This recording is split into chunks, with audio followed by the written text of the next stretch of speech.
it down. Why did I write the book?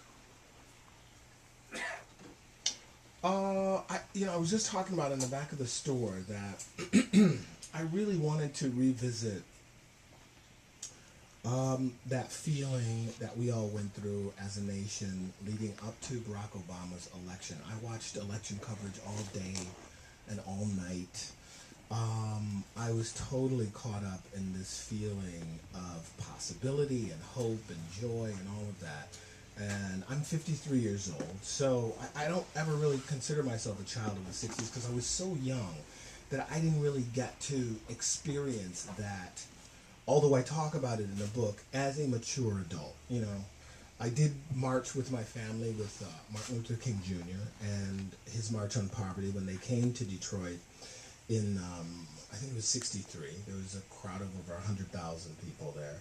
But I was really young. I mean, I didn't go to Woodstock. I didn't, but I did experience the assassination of Kennedy and both Kennedys, Martin Luther King Jr., Malcolm X, everybody, So much so that when the election got to a certain point with Barack Obama, I started thinking he's winning too easily.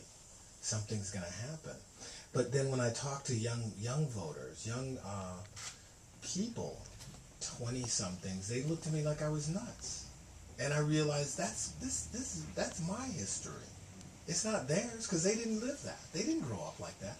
And I was totally assuaged. And so I stopped worrying about all that stuff. And, that was another reason why I wanted to write this book. I said in the back of the store that standing at the inauguration and looking at all these millions of people and wondering how this story of this day is going to be told and retold and shaped and build and grow.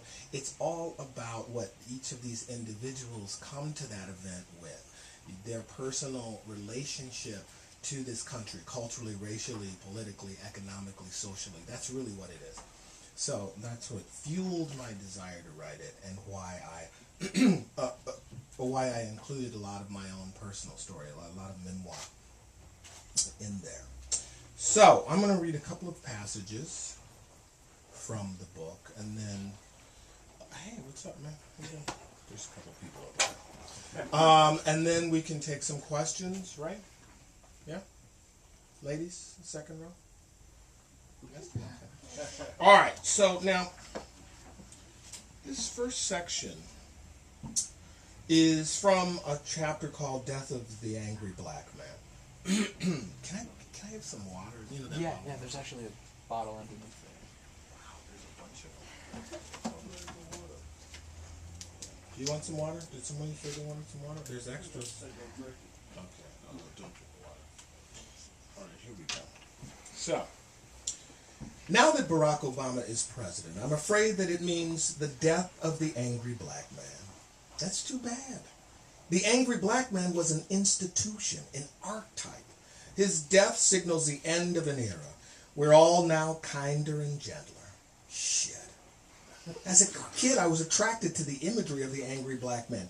He projected a persona that was fiery, sexy, rebellious, and powerful. Exactly what I wanted to be. Angry black men were my idols. I'm talking about angry black men such as Muhammad Ali. Now, he was cool, flamboyant, crazy, and an outlaw. He would dance around you in the ring, recite poetry, slap you, and then when he felt like it, knock you the fuck out.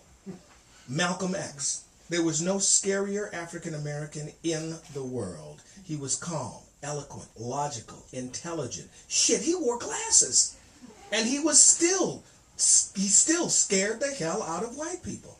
Link Hayes. That's right. Link from the Mod Squad, played by Clarence Williams III. A seriously angry black man and one of my true idols. And he wasn't even real. A key moment in my life. Tuesday, September 24th, 1968. The phone rings. It's one of my brother's friends.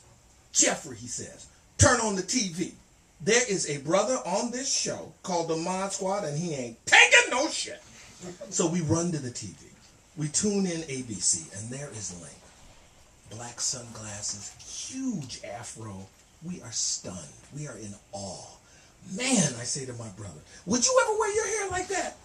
In the show, to cops and to criminals alike, all Link says, eyes behind his shades, is basically, fuck you. In the run of the show, 5 years, he essentially never speaks except to say, yeah, fuck you.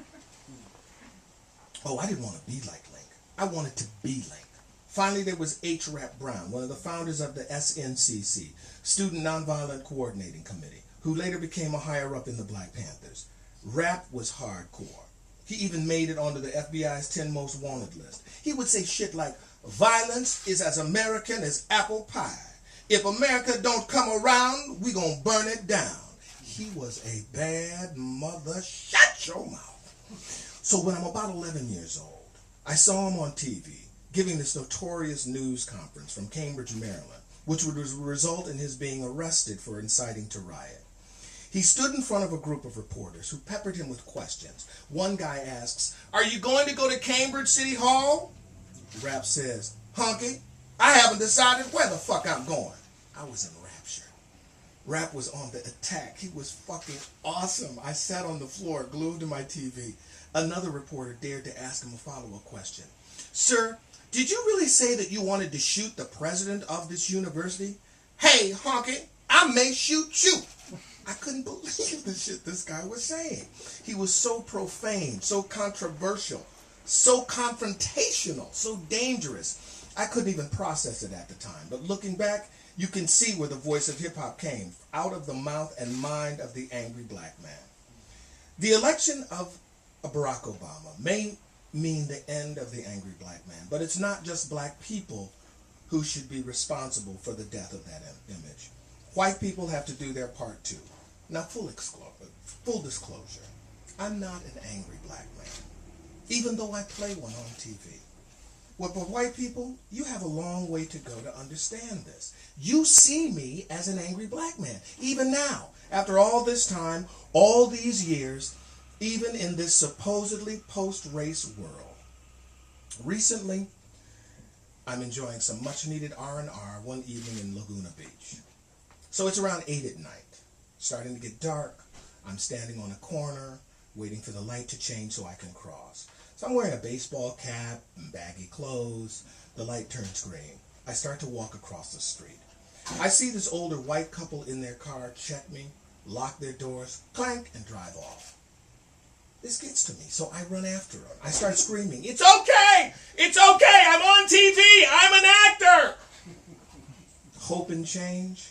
I hope that with Barack Obama as president, now we can change this shit. All right. The second